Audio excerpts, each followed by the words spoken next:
Thank you. And I feel like this whole evening has been very amazing to me.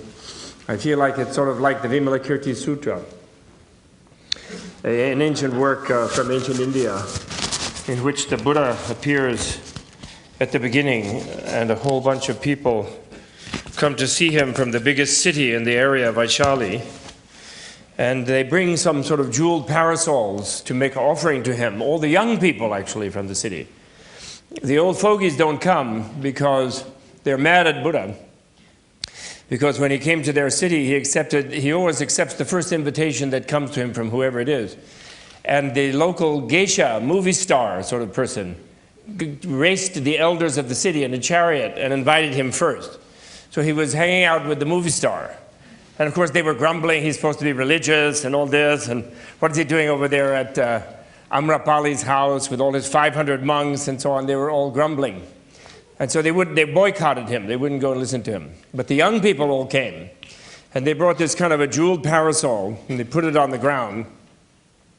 And as soon as they had laid all their big stack of these jeweled parasols that they used to carry in ancient India, he performed a kind of special effect, which made it into a giant planetarium, the wonder of the universe. Everyone looked in that and they saw in there the total interconnectedness of all life in all universes. And of course in the Buddhist cosmos, there are millions and billions of planets with human life on it. And enlightened beings can see the life on all the other planets. So they don't, when they look out and they see those lights that you showed in the sky, they don't just see sort of pieces of matter burning or rocks or flames or gases exploding.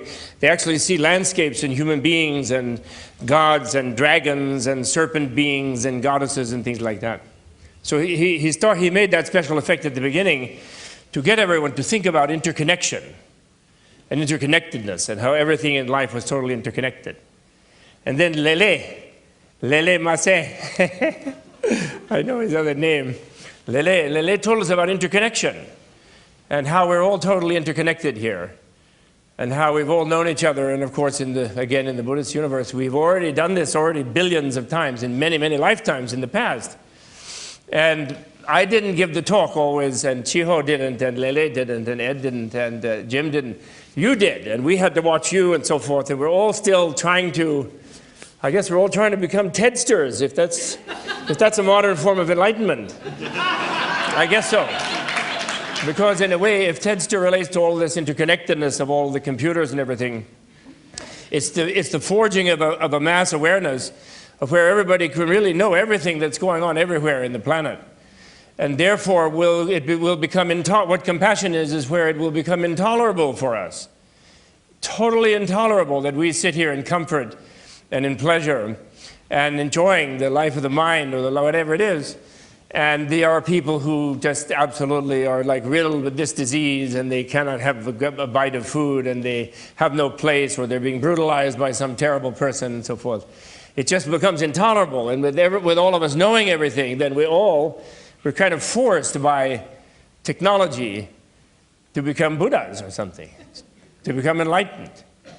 And of course, we all be deeply disappointed when we do, because we sort of think that because we are kind of tired of what we do, a little bit tired, we do suffer, we do enjoy our misery in a certain way. We distract ourselves from our misery by running around somewhere.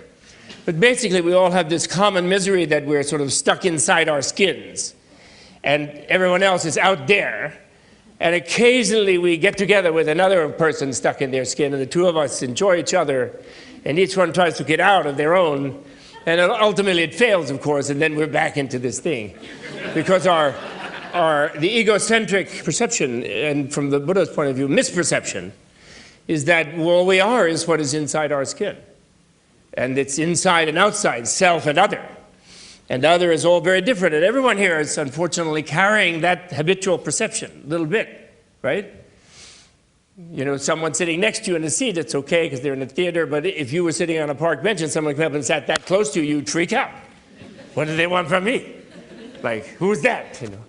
And so you wouldn't sit that close to another person because of your notion that it's you versus the universe. That's all Buddha discovered. because that cosmic basic idea that it is us all alone, each of us, and everyone else is different, then that puts us in an impossible situation, doesn't it? Who is it who's going to get enough attention from the world? Who's going to get enough out of the world? Who's not going to be overrun by an infinite number of other beings, if you're different from all the other beings?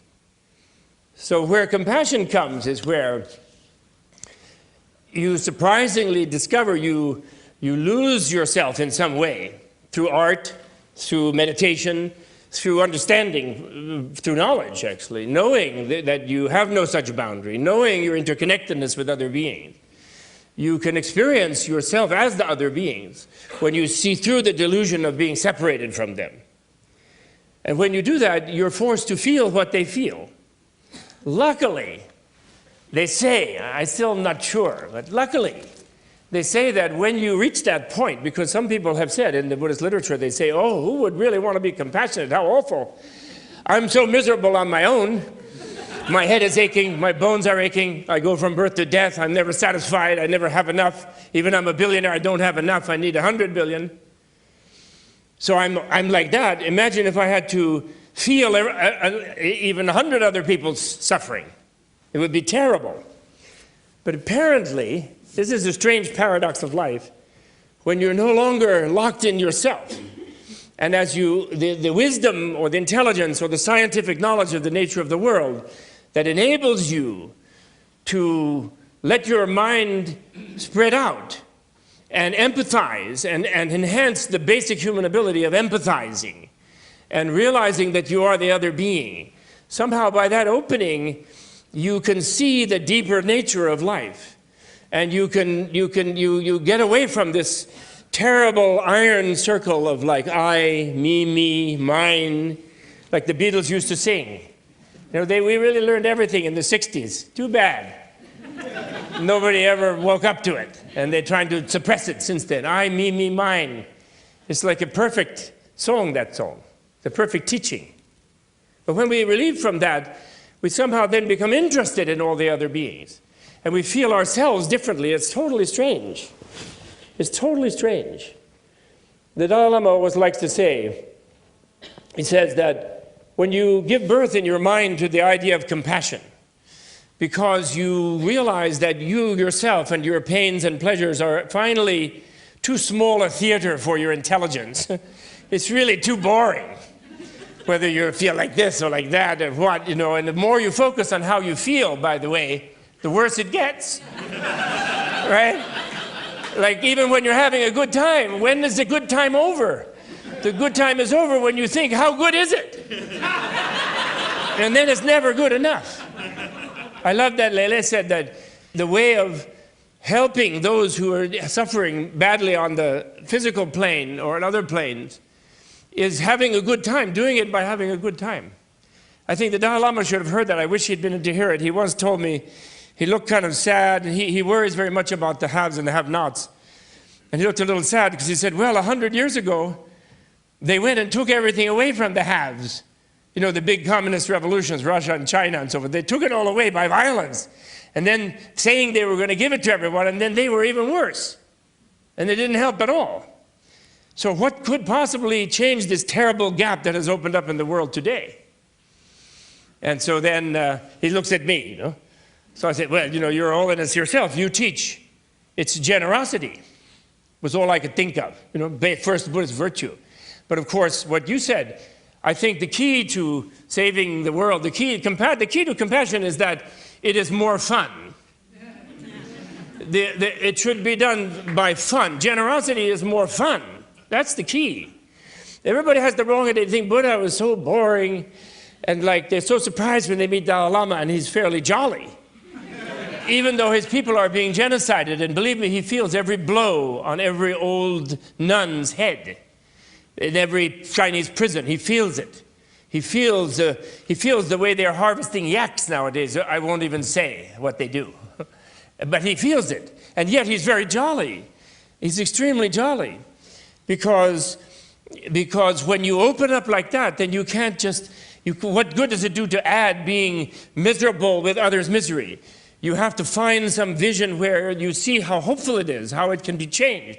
Look at that beautiful thing Chiho showed us. She scared us with the lava man. She scared us with the lava man is coming. Then the tsunami is coming. But then finally there was flowers and trees, and it was very beautiful. It's really lovely.